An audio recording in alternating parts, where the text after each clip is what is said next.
The horror manga anthology Tomie is iconic. It's no secret that Junji Ito is a connoisseur d'horreur. Is that how you say it? Connaisseur d'horreur. Good enough. I found his work when I was, honestly, probably too young. I'm pretty sure I was like 11 when I discovered some Junji Ito titles loosely scattered on very legal manga sharing websites. Up until that point, my brain had this idea that there were either pictures on a TV screen or there were words on a page, but you couldn't combine the two. So when I found out that visual novels and manga existed, I was like, wait, so you're telling me this is anime, but like analog work. And then I instantly dived into hardcore yaoi, because that's the only natural progression. Surprisingly enough, I managed to stumble across only the most obscure Junji Ito short stories. Of all things, I think Black Paradox was my very first foray into his work. Black Paradox. Barely anyone knows that one.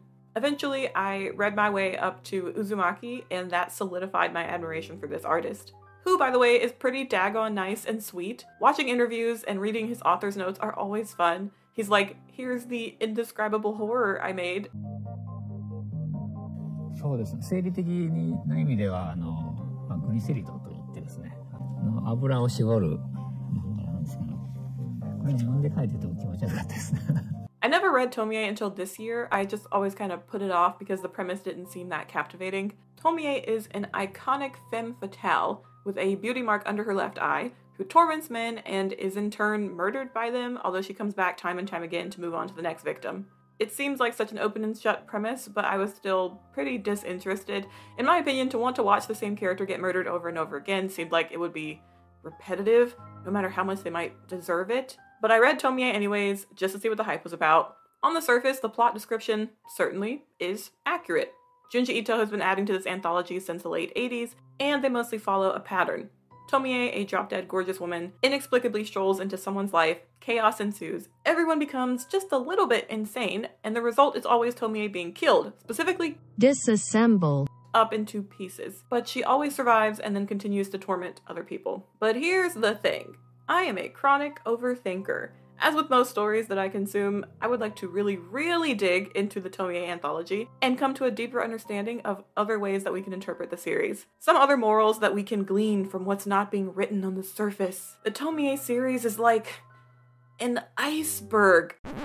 Okay, no, I won't do that to you. This won't be an iceberg video, but it will be an essay that examines the Tomie stories from all angles in an attempt to explain to you, the viewer, how I have come to see Tomie as one of the least evil characters in the anthology. Not in the sense that she is morally good, because no, she's done some shit, but rather in the sense that most of the other characters in Tomie are equally or more horrible than Tomie herself. First, I'll tell you a little bit about the Tomie series. I won't go too much into detail because the fun is really in reading the series for yourself and seeing the amazing terrors that Junji Ito sets up with every installment.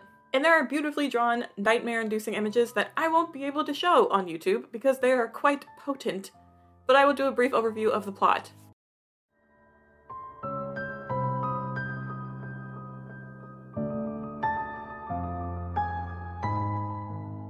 One thing I've noticed in many of the other essay videos about the horror of this series is that a lot of people refer to Tomie as one person. She isn't. Or she kind of is. Reading through the entirety of the anthology, you quickly learn that there are multiple cycles of Tomie, multiple incarnations of the same character who are identical, and they share a general spirit of Tomie. But then further into the series, there are times where there are multiple versions of Tomie running around at the same time, and they have identical agendas, but as a result, each one is each other's biggest threat. At one point, I tried to keep a running count of the Tomies in the stories, but some chapters made that impossible. But here is a breakdown of the pattern. Tomie latches onto a person, mostly male, but not always male. Her perceived selfishness and deviousness causes chaos in this person's life. She is always pointed to as the reason for any problem, whether it's her actions or the actions that others take because of her. Sometimes there's a hashtag humble final girl type character who confronts Tomie and is immune to her charm. The situation usually keeps escalating until someone attacks Tomie, always compelled to separate her into pieces and hide them somewhere. That's the story that we're told.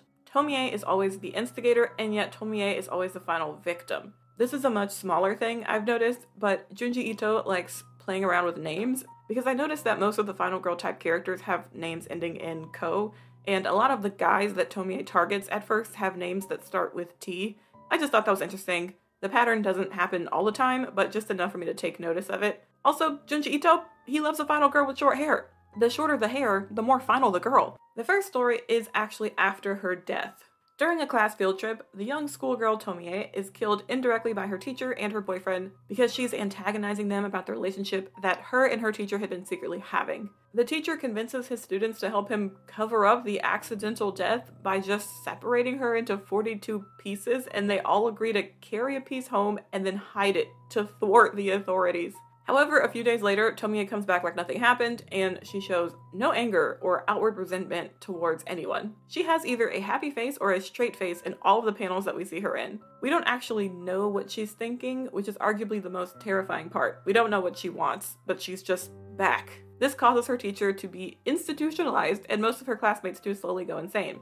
The only person who gets out relatively fine is Tomie's childhood friend, Reiko, who didn't actually participate in Tomie's death, but witnessed every part of it, and she also received Tomie's heart because her classmates were like, "Aw, besties, here you go."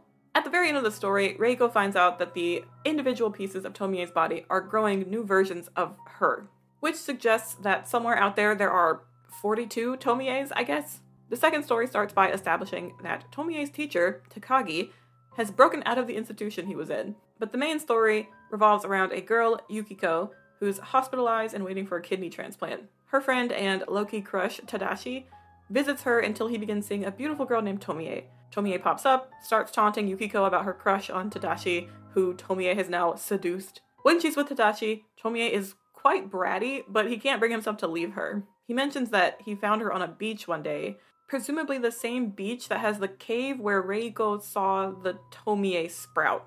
Also, Tadashi is suddenly so tired of Tomie and her nagging that he just decides to put an end to her in an alleyway. After he does that, while in police custody, he tells them that he did it, but she made him do it.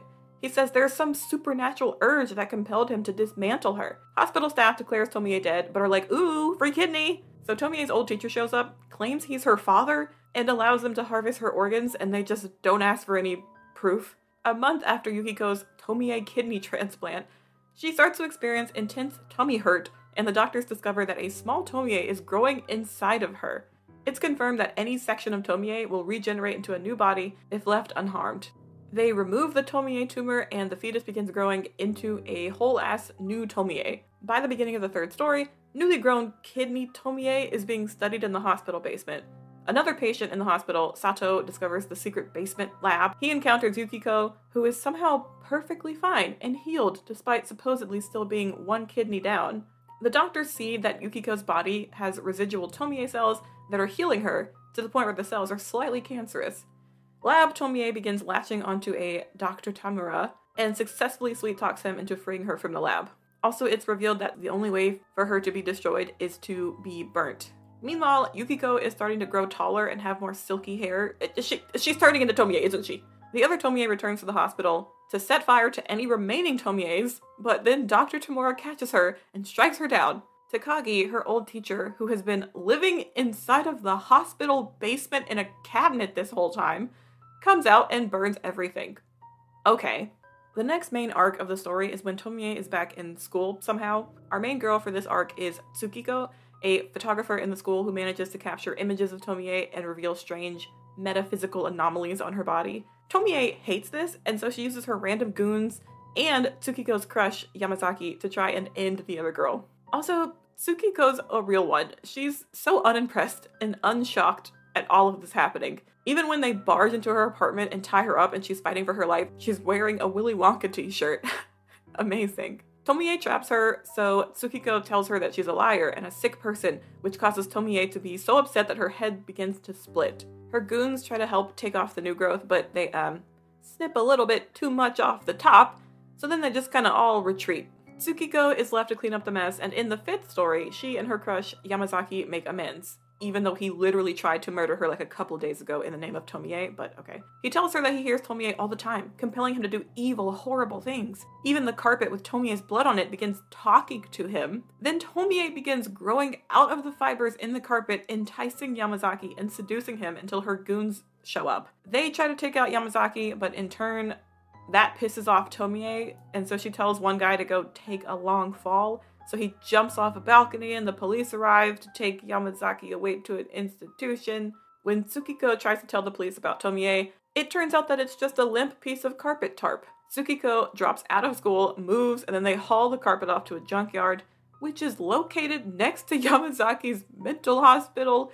Weird place to put the mentally ill, next to the dump.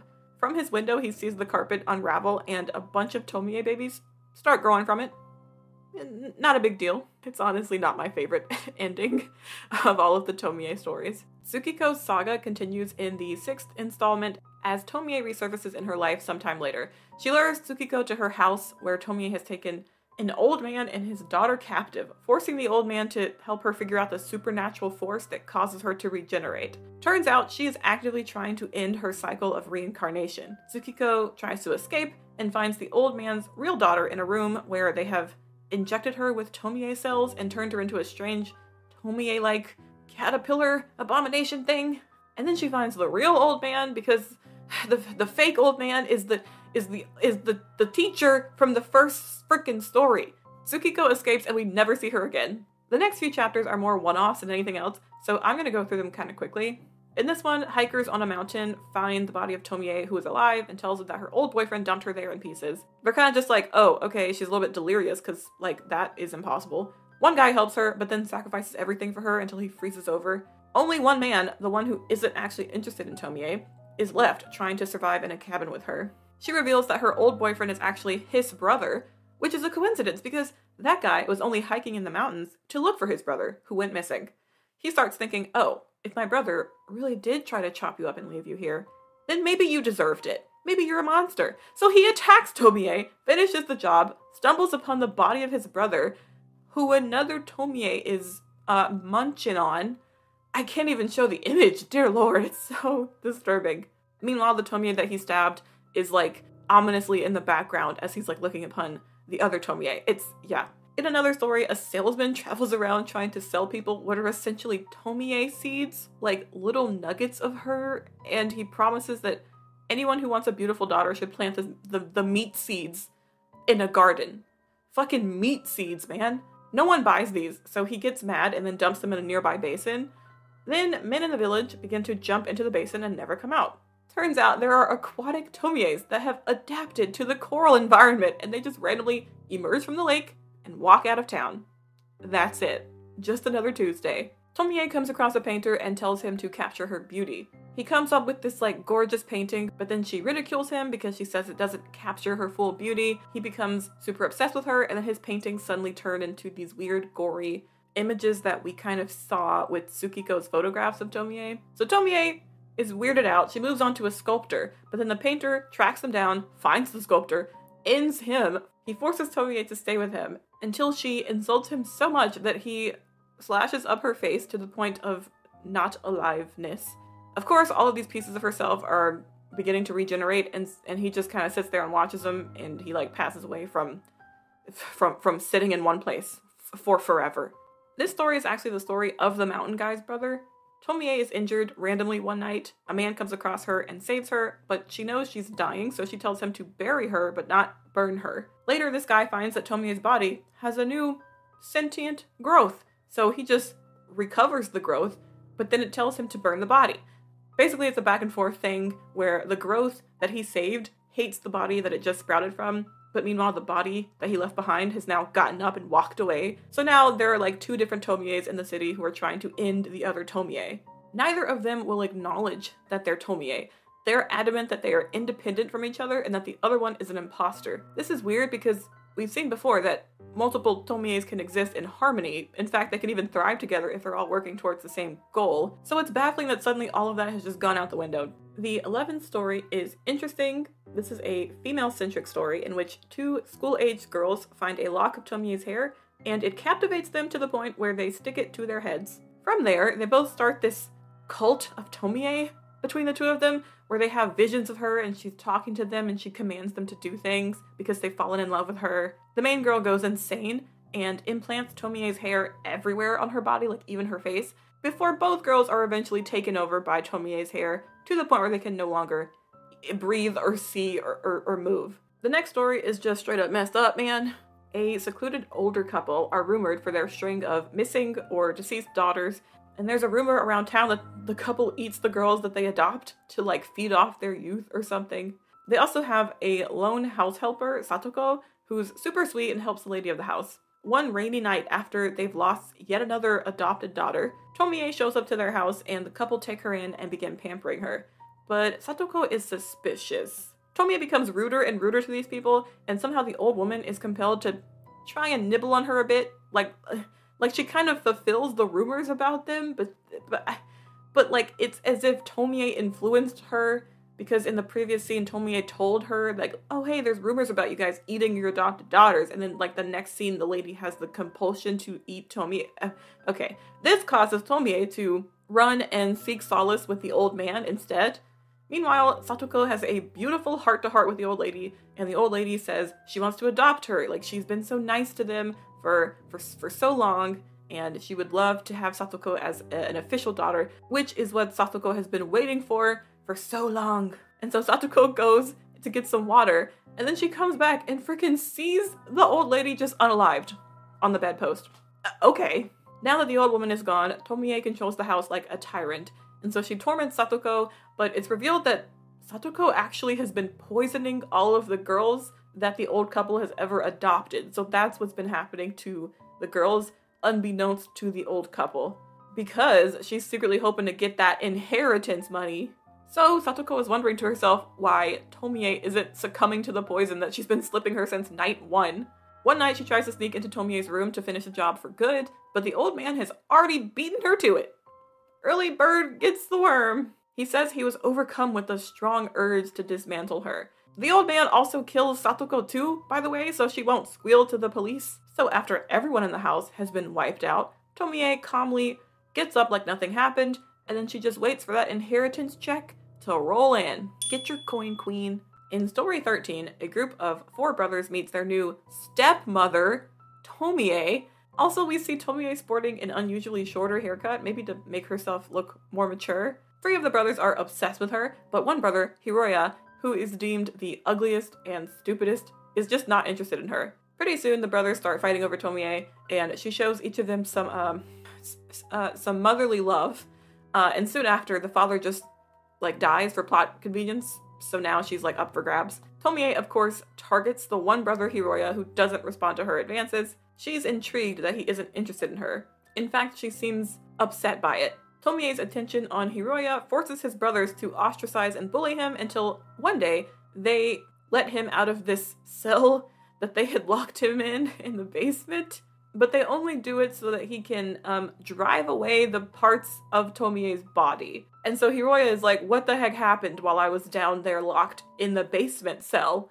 Apparently there had been a little kerfuffle earlier on where the 3 boys were fighting over their toy, Tomie, and they slipped and broke her, is essentially the explanation that we get from them. While driving Tomie's body away, or more accurately at this point, her bodies, because we know that each chunk of her is going to become a new body, Hiroya crashes the car. As soon as he left the house, apparently his brothers went to the police and framed him for Tomie's death, so he like hears about this on the news. So he just says, oh hell nah, I'm just gonna go live in a cave now. In his pocket are 4 of Tomie's fingers, and he throws them into a fire to fully get rid of any evidence of her body. However, days later, he comes back into the cave and discovers that 4 semi-burnt Tomies are in there waiting for him, and they all refer to themselves by their finger names. 3 of them pick on the one that's burnt the worst, the pinky finger, so Hiroya sympathizes with this pinky finger Tomie because it exactly reflects his own situation with him being bullied at home. I never thought I'd be saying this next sentence. Over time, Hiroya tells Pinky Finger that he loves her, and she reveals that she's been purposefully slowing down her own regeneration to like make herself look ugly so that it could tease a pity confession out of him that he loves her. And so as soon as she gets it, she heals up as quickly as possible, and then she just leaves him to die. The next story. Remember how I said Tomie did nothing wrong? Well, this is quite a big exception to that rule. This one's downright fucked up. A young boy, Satoru, finds a healing Tomie in a river cove, and she tries to befriend him by promising to play with him, and she gives him kisses, all to entice him to help get her out of the cave. She's playing on this weird Oedipal complex where she's trying to hypnotize this little child by referring to herself as his mother, but clearly not doing anything motherly. The boy keeps visiting Tomie until his mom finds him and rightfully puts a stop to whatever the hell is going on. The boy's parents try to keep him away from the beach, but he acts out and goes on a rampage. He breaks free and stabs a guy that Tomie was in the process of seducing. Things escalate until at the very end, Tomie is standing outside of the boy's house while his parents have tied him up. And it seems like Tomie is calling out to the little boy, but I think she's actually calling out to his father now instead, from the way that these frames are set up. So the father runs away with Tomie and is never seen again. The next story is they drink sake that is Tomie flavored. That's all there is to say about this. This one was probably one of the most unique of the stories. A strange couple calls in a babysitter who's there to watch their infant. The infant turns out to be a half-regenerated Tomie who's fully capable of speaking. The couple then locks the babysitter in the room with the baby, so she takes a little peek, and Tomie's head is growing out of a full-size human heart. Of course, Tomie is a little shit, and so she torments the babysitter until she's driven insane and is forced to attack Tomie for some peace and quiet. The 17th story revolves around a man, Umehara, who is grieving the loss of his significant other and is randomly invited to a meeting where Tomie just sits and talks to a group of devoted male followers. Basically, she's leading a cult. She's told them to get her cute guys to, I don't know, play patty cake with, I guess. But when the main guy hears about this, he wants absolutely nothing to do with Tomie and nothing to do with this weird cult thing, which of course sends Tomie on a hunting spree to steal his affection. After a few days of having this man tied up, he still doesn't respond to her advances, so Tomie changes her tactics and tries to tell him that she's actually being held against her will. But he isn't buying it. Soon enough, Tomie's lackeys start trying to attack her, and she runs to Umehara for help, who actually tries to help her, but all of her followers pile on top of her, and everyone gets lost in the chaos. They suck at being murderers though, because they start wildly swinging their knives, but they're hitting each other, so at the end of it, they end up slicing each other up accidentally. Umehara tries to call the police, but then they come back and nothing's there. The next 3 stories tell one cohesive narrative that finishes up the Tomie anthology. There are 3 small Tomie girls about the same middle school age that all go by different names. There's Ayaka, who lives with a sister named Yasuko, and a couple of older parents who bicker a lot. Her parents mention that when she was born, she looked like her father, but after 1 year, she suddenly changed to look like Tomie. There's also Miho, who lives in a big mansion, and then there's Mai, who is also there. The 3 Tomie girls are at first unaware of each other, but at one point in the story, they have an encounter and threaten each other, since we know that all of the Tomies have this mindset that there can only be one. For the next few months, the 3 of them manipulate the boys in their schools to be assassins to hunt down the other 2. In the midst of all of this, there's a very mysterious man in a park who comes across Ayaka's sister, Yasuko, and just casually admits to her that, yeah, he experimented on the 3 children. No big deal. His reasoning is Tomie doesn't age when she's separated into new incarnations, so she's basically immortal. But he theorized that if he managed to inject Tomie cells into a normal human's body, rather than keeping her immortal youthful beauty, she'll probably just have the normal lifespan of a human, and she'll grow old and ugly. So this random guy, who has been badly burnt all over his body, has been injecting babies in the park with Tomie's DNA to see what happens, and no one caught him. So after telling Yasuko all of this, he just kind of makes her promise not to tell anyone, and makes her promise that she'll help protect her sister Ayaka so he can live out this weird, demented experiment. And so she agrees, because she's 10. Now we get a story that reveals the background of this mysterious baby-injecting man. A fashion model named Ryo goes after Tomie to try and make her into a model, but of course she's not photogenic, as we learned so early on in the anthology. Ryo tries to date Tomie, and she basically turns him down and tells him he's butt ugly. After that, he tries even harder to win her over, but she turns him down again, and he insults her back. This ticks Tomie off, so later she sends a random man to go out and scar Ryo's face permanently to end his modeling career. Cold-blooded. He confronts her again, but then Tomie says, Even though your modeling career is done, you can always work the streets and find a few paying customers. Your body's fine. Absolute gangster behavior, Tomie. Also, sex work is real work, Tomie. Of course, he instantly is insulted and he fully hates her now, but also kidnaps her and keeps her in his apartment and then confesses his love to her, but then ties her up. She keeps insulting him until he finally disfigures her face, but the amount of physical damage causes new Tomies to begin sprouting from her face wounds. So he panics and just burns the whole place down. So yeah, that's the natural pipeline from ex-model to burn victim baby assailant. Alright, this final one is very long and very complicated, so please stick with me. We pick back up with the 3 young Tomies who are sending assassins after each other. Although the Tomies are trying to destroy one another, Yasuko and this man in black keep fending off these boy assassins so that they can protect Ayaka Tomie, because they need at least one human Tomie hybrid left. This is no easy task because the Tomies are relentless. This goes on for years, by the way. Over time, the sisters' house gets burnt down, their mom gets killed, but the man in black helps them out and relocates them and gives them money. Years pass, and the 2 sisters still live with their dad, and both girls grow into 20-something-year-old young adults, with Yasuko continuing to protect her sister at all times. And then, despite all attempts to keep Tomie safe from all men, their own father tries to sneak into Ayaka/Tomie's room one night. Their own father. Thankfully, Yasuko murders him in cold blood with no hesitation. Yasuko for president! Finally, Ayaka Tomie hunts the final Tomie, Miho Tomie, down and ends her. Then she and Yasuko move into Miho's leftover estate that's just empty now, with Yasuko becoming a maid for her sister for some reason. Messed up, in my opinion. Yasuko deserves way more. Ayaka Tomie begins to become the typical Tomie that we would see, and it's almost like she starts losing her memories as well as her self. Before, she acknowledged Yasuko as her sister, and yeah, she was rude, but she was never cruel to her sister.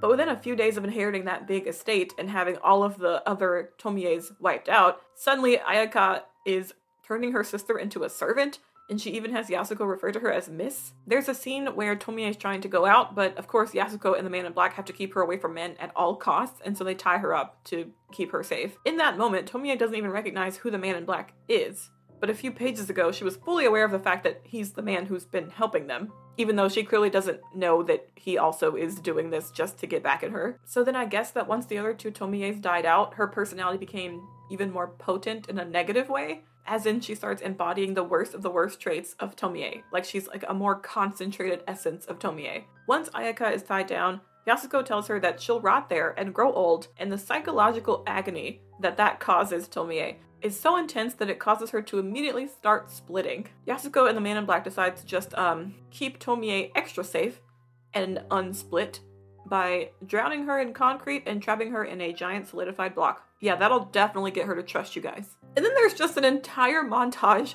where decades and decades pass, where Yasuko and the man in black live together in this big estate, watching and waiting until they're 80 and 100 years old, respectively. Somehow, the man in black just has the strength to crack open this concrete block, and in his eyes, he sees an old, withered Tomie, so he's laughing out of his mind. He's like, yes, I finally did it. But Yasuko can't see anybody. Instead, she notices that there's a tiny crack at the bottom of the concrete where Tomie likely escaped somehow, but no one knows what might have happened or where she might be now. And that's Tomie. On the surface, all of these stories have an obvious theme. The average reader can work their way through these stories, shake their heads at the horrors that Tomie commits, and recoil at the monstrous forms that she embodies, while ultimately feeling satisfied at the end of every short story when she is thoroughly defeated and gets literally cut down to size. By reading the stories in this way, the moral of the Tomie anthology is simple. People who deceive and manipulate others are selfish monsters who get what they get at the end of the day. They leave a wake of destruction behind them. They ruin people's lives, and still they're never satisfied because they can never truly get everything they want. And I think that's one of the most common and valid lessons to take away from Tomie. But I don't feel like it ends there. You'll notice that lots of the writing and dialogue places intense blame on the girl herself and not on the people who, time and time again murder her in gruesome, heartless ways with very thin justification. So I was thinking to myself, what if there's another way to tell the story of Tomie? One that's not biased against her, but one that's a bit more empathetic towards her.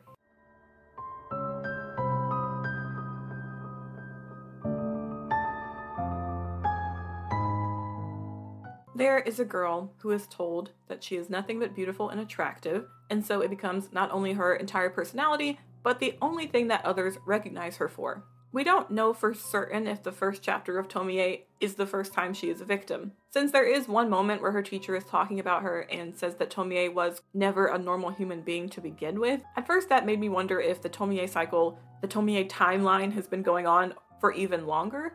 But after rereading the book a few times, I'm sure that this has to be the very first incarnation of Tomie. Reiko does say that they were childhood friends, and we kind of see an image of maybe Tomie's parents or grandparents at her funeral in the first story. So Tomie does have a history. The biggest clue is the simple fact that she had a funeral. As in this first chapter, someone cared enough about her to at least give Tomie a funeral. We never see that happen ever again in the series. So maybe this is Tomie's initial death.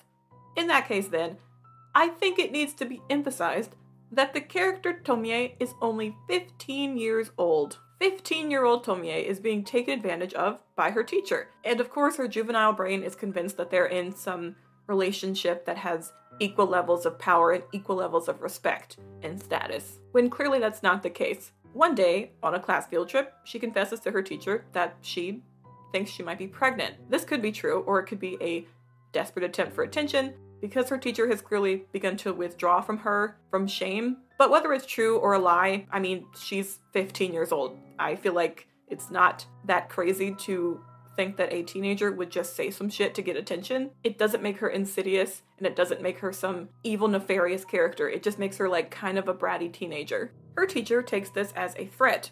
He insults her, her boyfriend finds the two of them, he insults her, he hits her, and then she tries to get away but falls to her death. Where then her class, for no reason, decides to separate her 42 times and hide her where she can never find rest, all while telling themselves that Tomie is to blame, no one ever liked her, and she brought it upon herself. On the surface, even the book justifies itself to the readers on like a meta level. It's as if it's saying, it's okay for you to witness the violent deaths of the same girl. No, you're not being weird for reading an anthology about one girl who keeps getting assaulted and murdered. She brought it upon herself. And besides, she always comes back, so everything is forgiven. She can't really die, so of course that must mean that she can't feel the pain of each death. This is a fun story about an evil, evil woman who gets what she gets at the end of the day. After the first story, from there either begins the cycle of reincarnation, or it's another continuation of Tomie's curse, depending on whether you believe that the first chapter really is her original human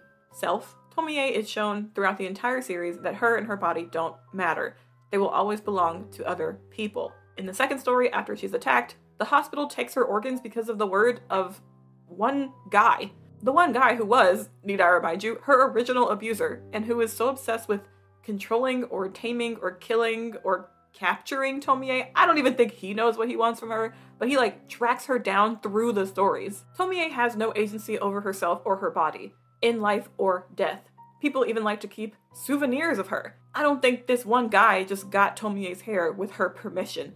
I have a feeling he procured it through other means. People will go so far as to put Tomie inside of them or surround themselves with her. At one point, a friggin' salesman is walking around town literally selling her body. And of course, Tomie's not around to know about it. The world in this anthology has a feverish obsession over what is essentially the walking spirit of a 15-year-old girl. Tomie manages to endure so many harmful situations, all while the people around her tell her that she's manipulating them into doing horrible acts. She's the evil one for simply existing and making them act in ways they swear they normally wouldn't if she weren't there. She should just stop being so pretty. She should control herself a little more, and she should stop trying to want so many things.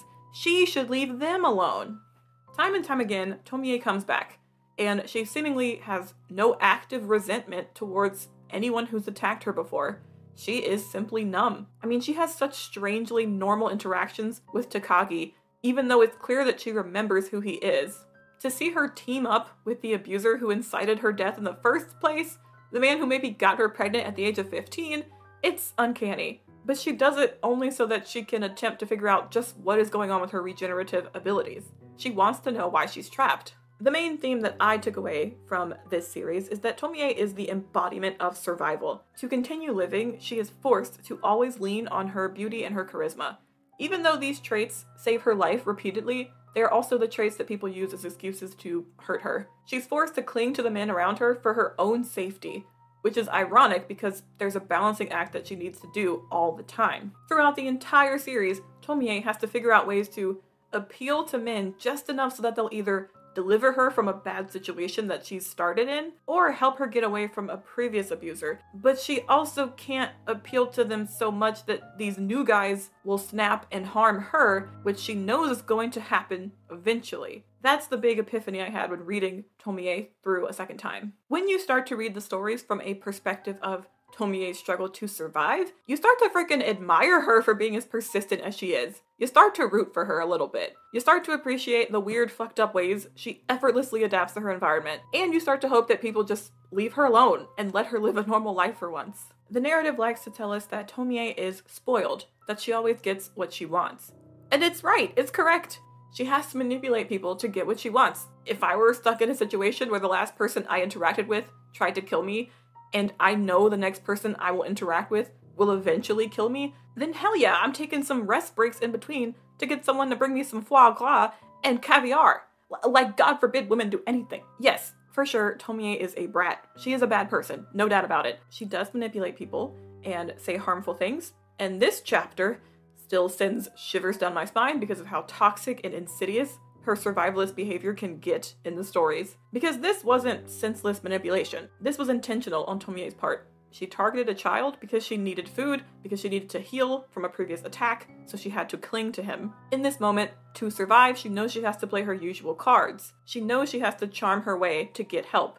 She knows she must appeal to this child somehow to do so. But she's incapable of showing him real motherly love because she's never been old enough to be a mother. She's never been allowed to live that long. So she decides that only a romantic type of love is what she should use. The deep horror in this chapter is, of course, the disconnect. The boy can't realize how wrong it is that he's receiving this type of affection from an adult, and Tomie is not able to express or simulate any other type of affection. Interestingly, she still gets nervous when he finally starts to snap. You can tell that even this far into her cyclical curse, Tomie is actually filled with dread when she realizes that her curse can even affect young kids like him. She actually looks scared in this moment, perhaps because she finally thought she was safe.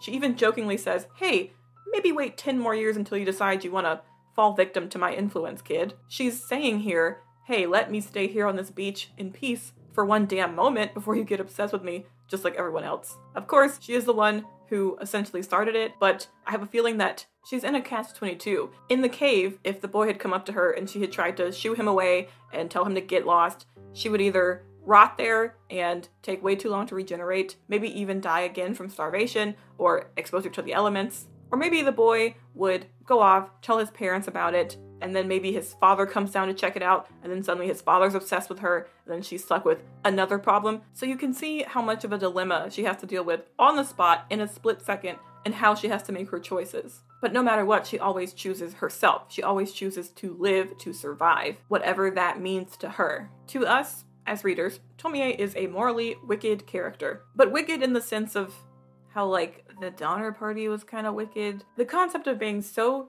desperate to survive that you would do anything, absolutely anything, to get yourself out of a situation. Let me clarify, if you think that this is me trying to explain away this whole chapter and me trying to make excuses for Tomie's actions and excuses for all the other pretty shitty stuff that she's done, then that would be a gross misunderstanding of the thesis of this video, and also it'd kind of be an oversimplification of what I'm trying to say in this video.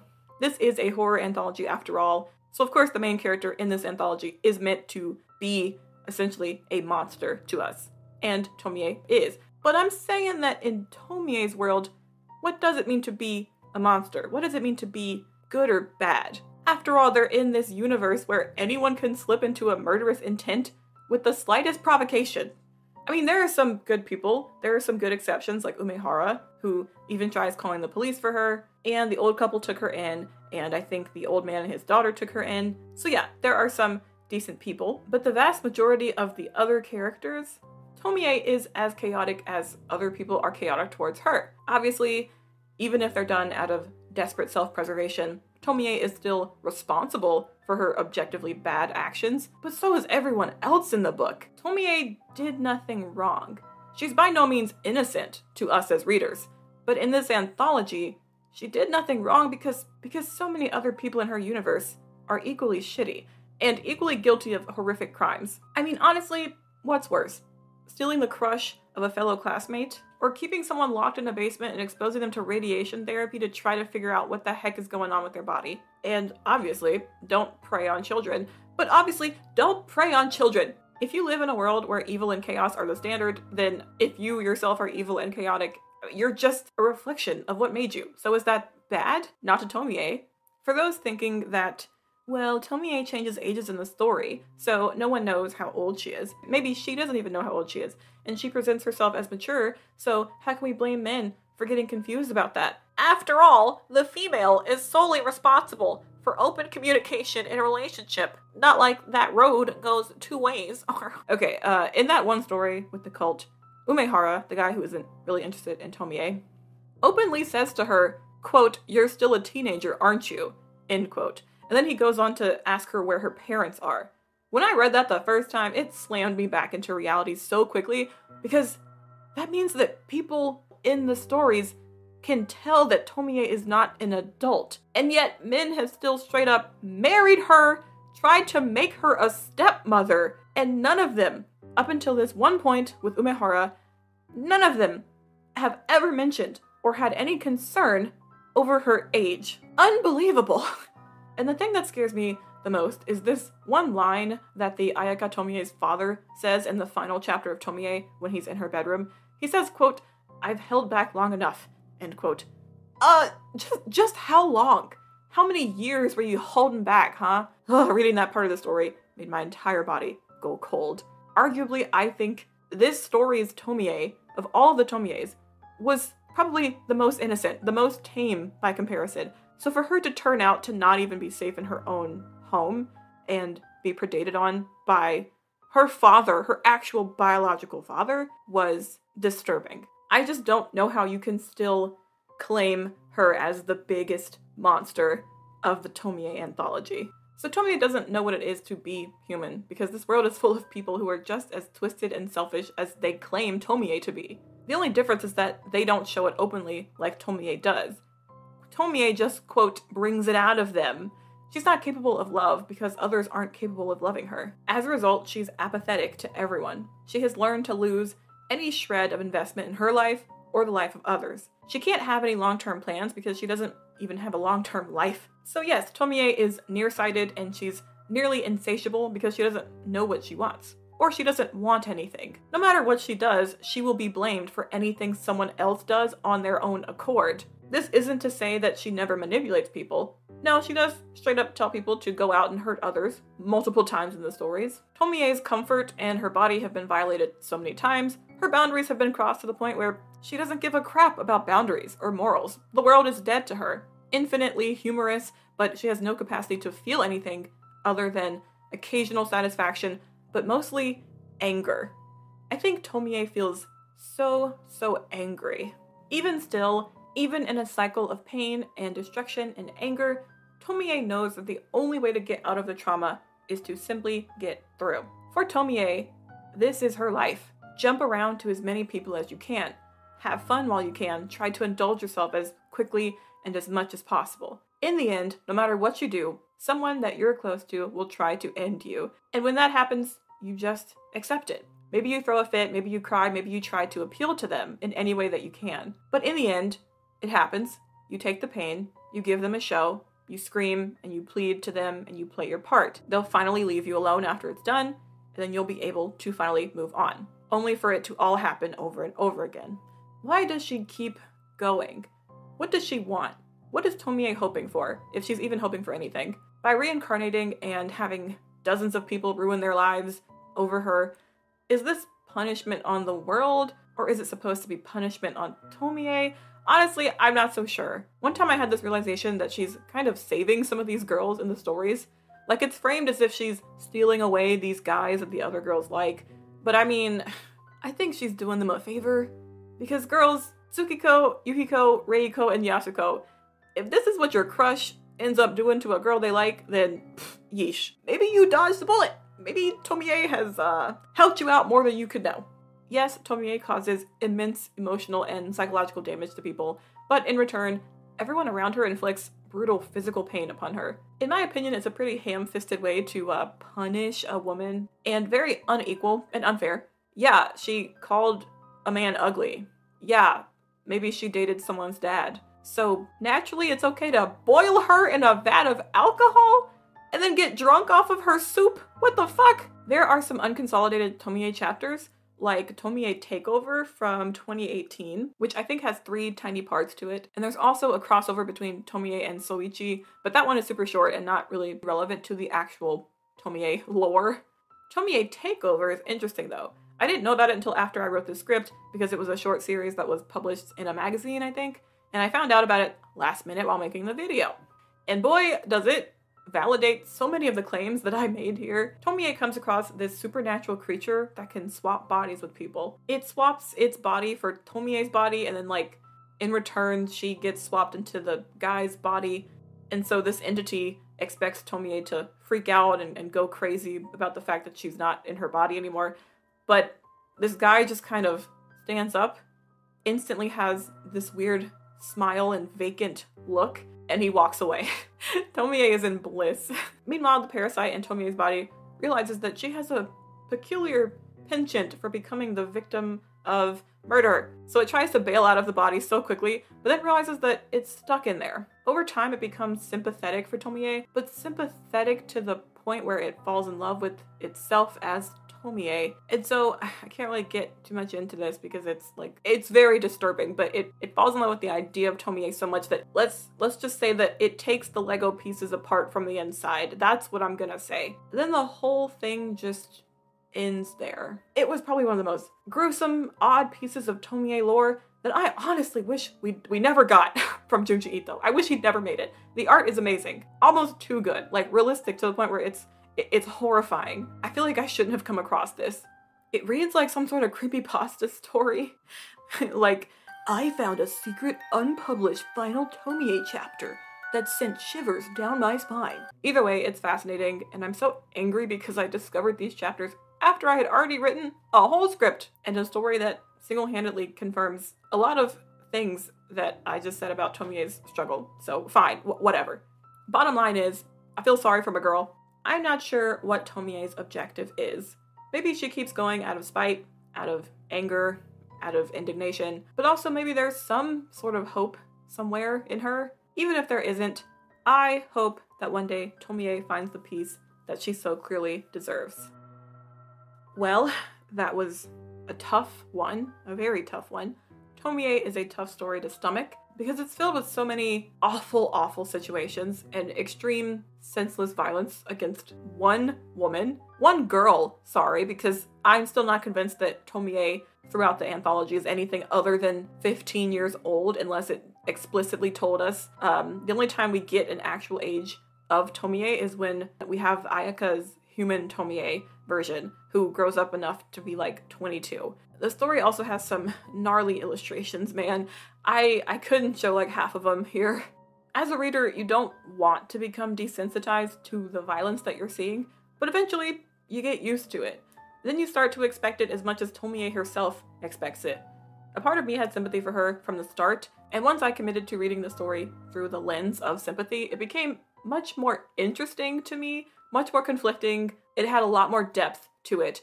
And it was also a little bit easier to digest. Reading this story through the lens of survivor Tomie honestly made me kind of appreciate the narrative a bit more. If I had just read this anthology as evil, sassy woman bad for being attractive, so she must die, but also it's fine because she deserves it, over and over, I think I would have become depressed and never finished reading the anthology. Also, one big thing I loved about this anthology is that you can watch Junji Ito's style transform over the years, from slightly derpy and cute to his more updated, sophisticated, iconic style. I didn't know his early stuff had such cool use of high contrast and negative space. I can't stress enough that these stories are a fascinating, wild ride, no matter which way you interpret them. Junji Ito is my all-time favorite horror author and artist. please let me know if you want me to do a video on Uzumaki, because that series still holds my heart to this day. Even if you don't agree with all of my overly analytical ramblings, thank you for watching. Art exists to be reread and reinterpreted over the years as our cultures change, so I love trying to draw some cool contemporary conclusions from pieces of media in ways that maybe other people haven't yet. That marks the end of my Tomie analysis. I guess if you were to put me as like one of those quotes on the back of books or whatever, I could summarize my Tomie experience as, "It is as artistically captivating as it is narratively layered," or something like that. Again, thank you so much for watching. I can only hope that this video has a sliver of a chance of staying monetized, but if it doesn't, I got a Ko-fi account if you want to support me and my overindulgent dives into media that I like. Stay tuned for the next video. Goodbye!